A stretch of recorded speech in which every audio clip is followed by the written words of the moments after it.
Praise the name of the Lord. It is another moment the Lord has already given us to hear His word. The word of the Lord is our strength, our power, and also through the word we do get hope to continue with the journey. Today we are going to hear from the book of Isaiah, chapter 40, verse 28 through 31. And also from the book of Acts, chapter 1, verse 4 through 7. And someone's statement today is, it is worthy. It is worthy waiting upon God. It is worthy waiting upon God. Worthy waiting upon God. The Lord back to sanctuary is littered with debates of failures, discouragement that have been left behind by those who are not willing to trust God in hard time, those who are not patient enough to wait for the marvelous grace of God. As we look, there is a valleys and hill of doubt and unnecessary care and worries with those who cannot trust God. So as we look behind, we can see a lot of things that have been left behind by those people who are not ready and who are not ready to trust God. In our case, we have been called to trust God, who is the source of our power and who have already promised that He is going to walk with us. As we prepare to go back to the house of God, we need assurance, as the God have already assured us that waiting upon Him is not in vain. Waiting upon God is not in vain. That's why in our text today, we can see the audience of Prophet Isaiah being the Jews who had gone to Babylon. The lesson today in the book of Isaiah is good for us to know the prophet Isaiah, who were his audience. He was talking to the Jew who had gone to Babylon captivity. They were far away from home. They were discouraged, downhearted, and they had stress, as recorded in the book of Psalms, chapter 137, verse 1 to 4, where we can see they had lost hope and they had lost all what they had. They did not have love and what they have already cherished. Prophet Isaiah promised that God will make a way for them and also to clear thought of Jew that God has abandoned them. They had a notion that God had already abandoned them, and He needed to assure them that God has not abandoned them. They had lost hope and also they had been discouraged. They needed someone to assure them that God is going to renew their strength, and they continue. Their hearts were full of bitterness. That's why Isaiah was there to remind them of the greatness of their God and the power that He possesses. Also, in the book of Acts, also we can see Jesus told His disciples to wait in Jerusalem. He was telling them that this was a means of experiencing peace, prosperity, and His power. In waiting, they would catch the wind of God or the move of the Spirit in what God had already intended for them. So they were supposed to wait, not only waiting, but to wait to be empowered and their hope to be renewed by the Spirit of God. Today we are talking about waiting upon God. And I said it is not something that is not worthy, but it's something that is worthy. Waiting is not just something that we have to do while we get what we get. Waiting is a process of becoming what has to be. what God does in us while we are waiting is important, and what we are waiting for. Waiting is in a biblical term, it's not a passive, but an active.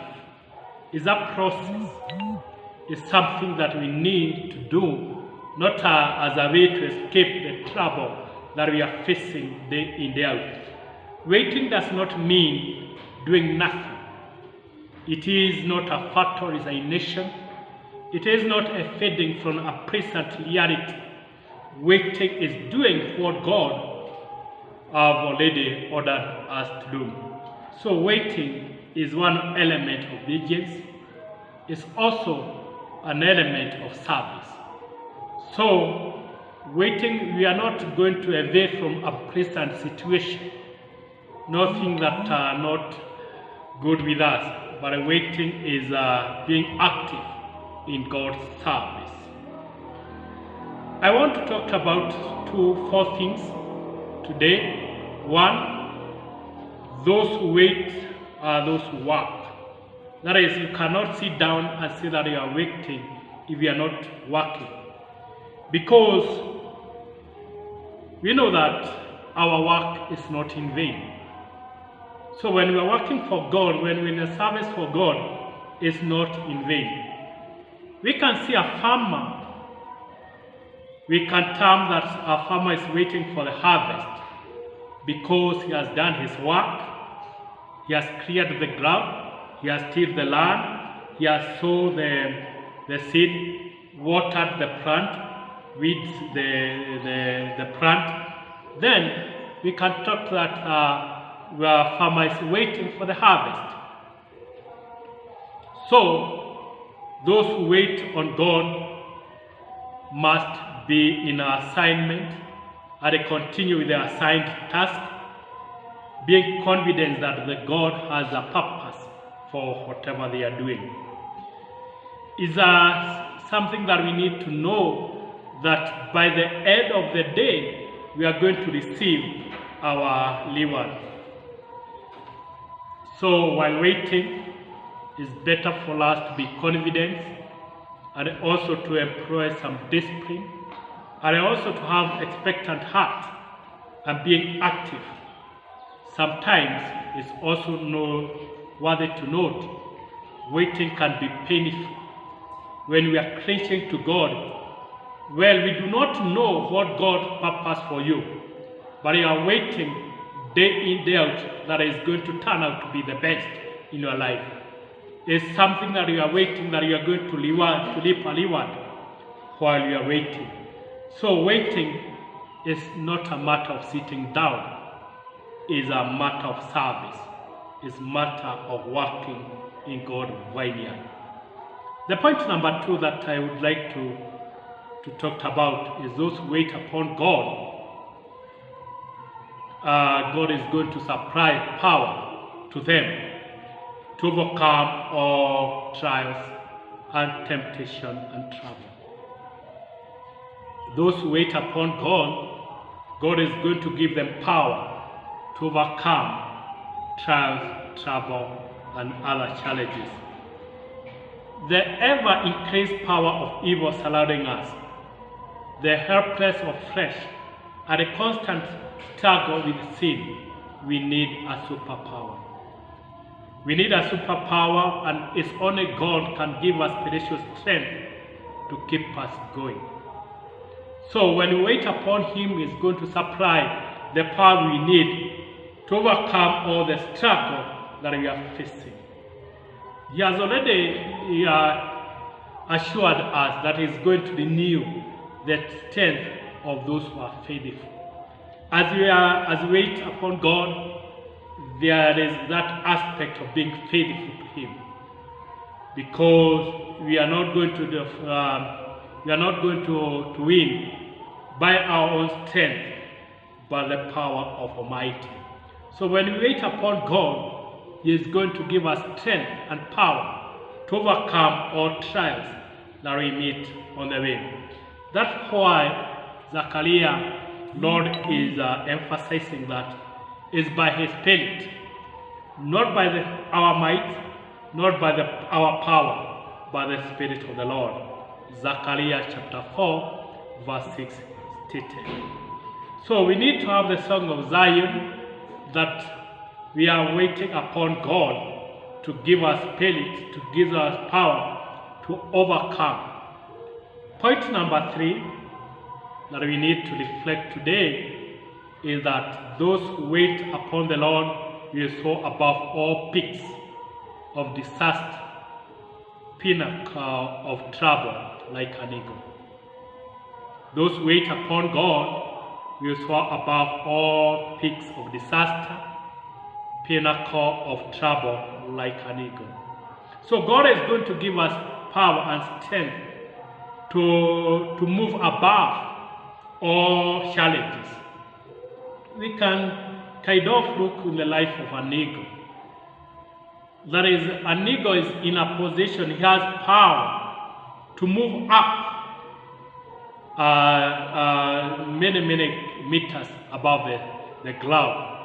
While there, we know that eagle rests in the sky, watching the beauty of the earth. So even as when the Lord is with us, he is going to give us that power to soar up, so that may rest somewhere and we hold the spreader of his goodness. Not only that, when eagle is above that height, it is in a position to have a wider view, to look upon the earth, and rarely does eagle go hungry.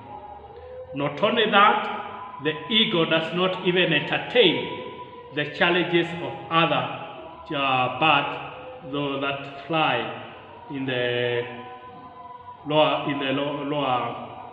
environment. So, when we wait upon God, He's going to give us that strength to soar above all peaks. The highest disaster, the highest trouble, we are going to be above them, and they are not going to disturb us in any way. Point number 4 is like a caution that we need to understand as a Christian, that we are not immune from trouble. We are not being immune from discouragement, from despair, and also from depression. But God, that does not mean that God has already left us. He is with us. What He usually does, He intervenes and ministers to us when we are in trouble, when we are discouraged, when we are in despair and depression. He usually comes and intervenes and also send His angel to minister to us. A good example is the story of Elijah. When he has sat at a juniper tree, fleeing from Jezebel, and as recorded in the book of the 1 King, chapter 19, verse 4 to 8, he was pleading with God to kill him. He was discouraged, he had despair, and also depressed. He had a lot of stress. But God, what He did, He intervened and directed an angel who ministered to him physically, emotionally, and also spiritually. He was there to feed him and also to quench his thirst. And after ministering to him, the angel of the Lord spoke to Elijah and told him that the journey is too great for him. So he needs to eat and be prepared, because the journey is too great for him. Even us, when we are in trouble, when we are in the state of despair, God is going to send the angel to come and minister to us, so that we continue with the journey, because the journey is great for us. We can also look in the life of Jesus, when He had already wear the human body in the Garden of Gethsemane. While praying in agony and distress at the Garden of Gethsemane, the angel of the Lord came and ministered to him, and he was given power He was strengthened. He was empowered to face the challenge. Remember, he was calling God to, if it pleases the Lord, to remove the cup. But while the angel came to him, he stood and said, "May your will be done." He was now energized to continue. He was given power to continue. So, brethren, waiting upon God is not in vain, because God is going to give us strength, power to continue. Let us not be to pride ourselves with our physical strength. Let us not think about our mental strength, but let us wait upon God, because it's a game changer when we wait upon God. He is going to do marvelous things. He is going to give us abundant grace. He is going to walk with us. He is the one that have already promised the people in Isaiah and even us today that those who have lost their strength, He is going to renew them. Those people who do not have power, He is going to empower them, because He is a righteous God. In conclusion, I would like to encourage you once again, let us wait upon God, not sitting down, but doing the will of our Father, accomplishing the task that is ahead of us. In the name of the Lord, the Father, the Son, and the Holy Spirit.